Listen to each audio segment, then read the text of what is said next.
Hashtag random TV reviews, your girl Annette.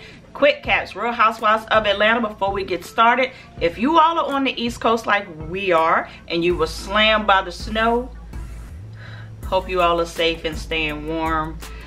We've been locked in the house all weekend, but let's get this recap done. Leg out. All right, we see Peter. Peter is trying to get him a new white Benz to match his white beard because he was like, hey, I ain't no family man no more. I'm out there ready to mingle. Got my new club coming. Leg up. Candy and Todd realized that Johnny, y'all remember Johnny that was always around Candy, been throwing shots and subliminals on Instagram, talking about some when you separate the real from the fake.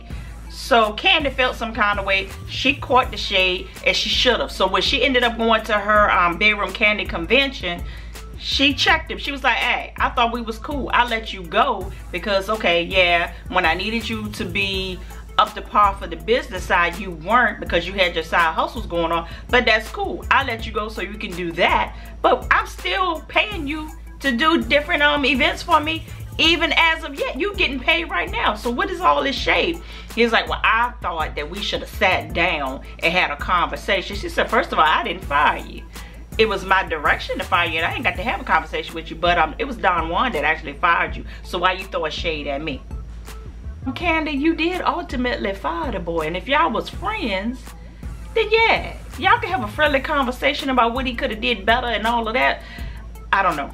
But Johnny, why you gonna throw subliminals on the hand that feeds you when she's still feeding you? Boy, shut your mouth. But did y'all see Carmen in the background when Johnny got a little hot and heavy and bothered?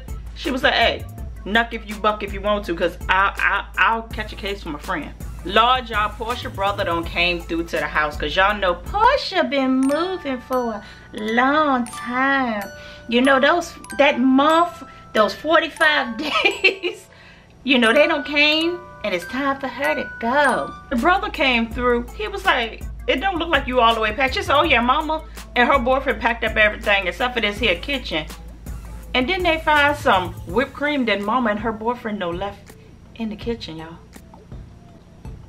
What? So we see Sheree meeting with her publicist. Her name is Selena. She looked like Salt from Salt and Pepper. Sheree gonna turn up missing.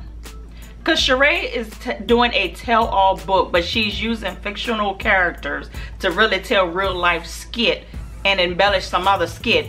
But anybody with a brain knows who the heck she's talking about. So next thing we know, she's doing this new workout routine with this new guy, and she invited Bob to come along. I said, oh hell, we got to see this dude sweat again. Bob gets out the car. Well, he didn't get out the car. He tucked and rolled out the car. And he goes over there trying to work out with Sheree. He ain't do too much. He got up on some fell down. Oh no.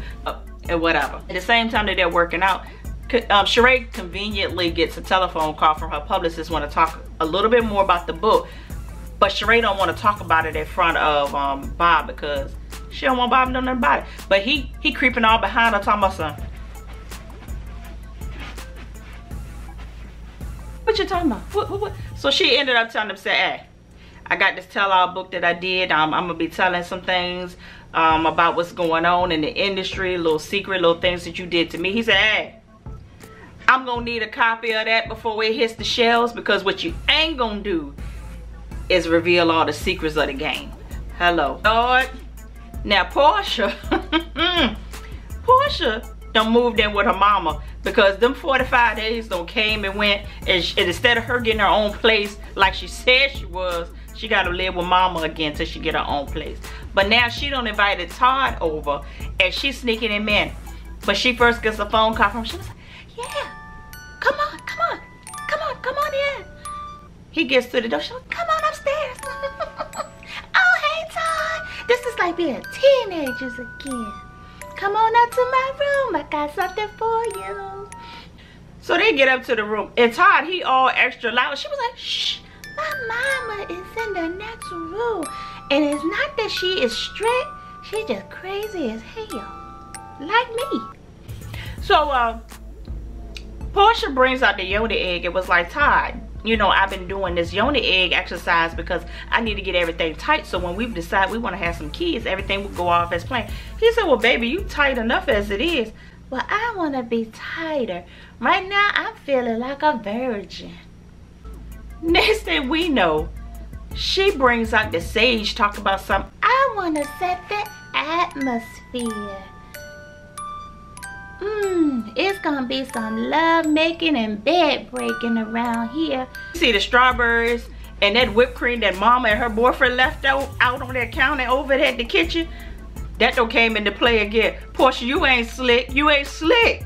Johnny goes to meet with Phaedra because now all of a sudden he's so offended by how Candy let him go that he wants to talk about recouping some of the money that he feel that he's due because he was let go and he was working 80 hours a week, only making $500 and applying for Obamacare all at the same time. Can we get an amen? He said, look, I thought we was gonna go in business together. We was gonna open this restaurant. This thing, I know her and Todd wants to open up a restaurant. So now I feel like I've been slighted. So what I want to do is I got the receipts for everything that I've ever made, and I want to get my money back. Now, if you was a hired employee and you had a job to do, and you had a agreed upon salary and wages and all that good stuff, and that's what you did, then you got paid, baby. Anything extra was on your own merit. If you didn't have it in writing, that you would be compensated for that. But you know, Phaedra, being Phaedra, she was like, yes, well, let me look into this. Let me look into this. And at the end of the conversation,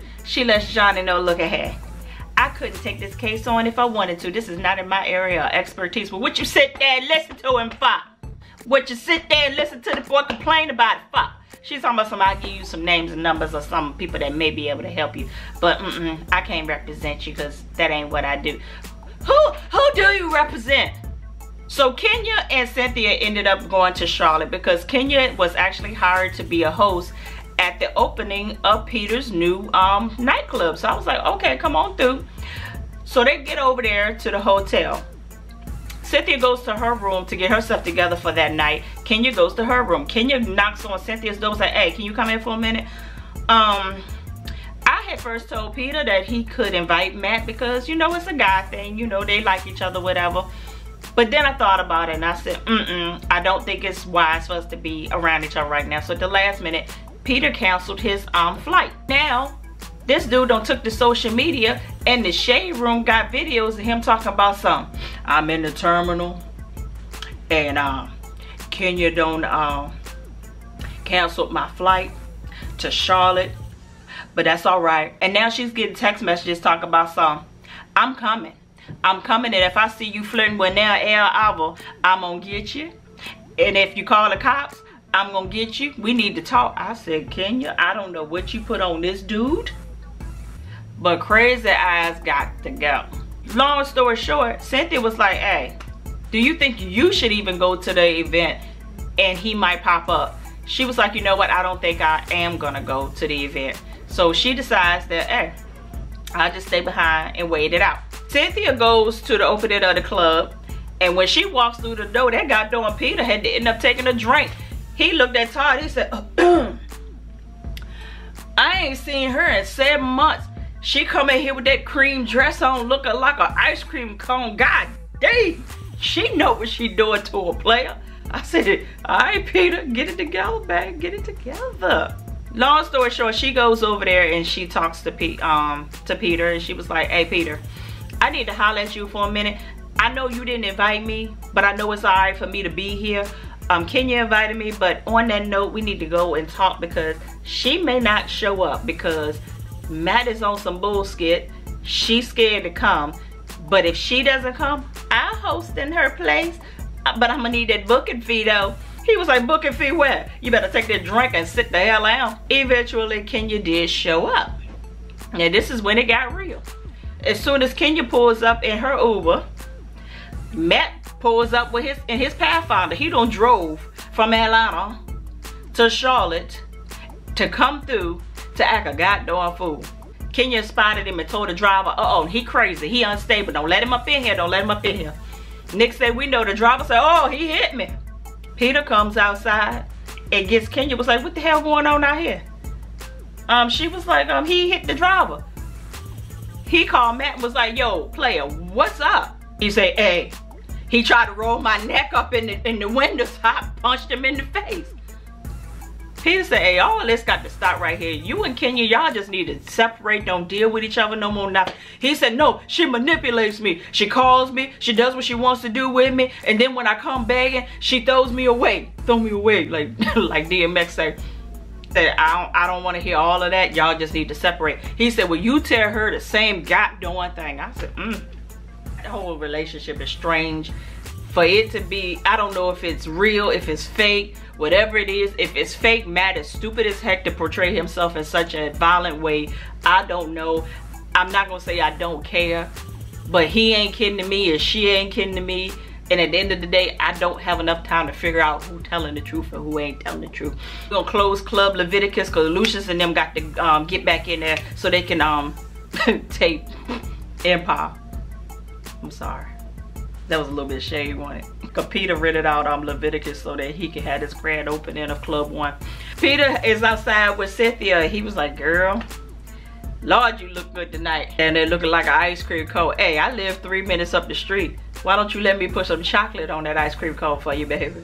She was like, this is a little awkward. So, good night. That's it. Quick caps, Real Housewives of Atlanta, straight from the VA, the dirty, dirty South. 2 up, 2 down. Hello.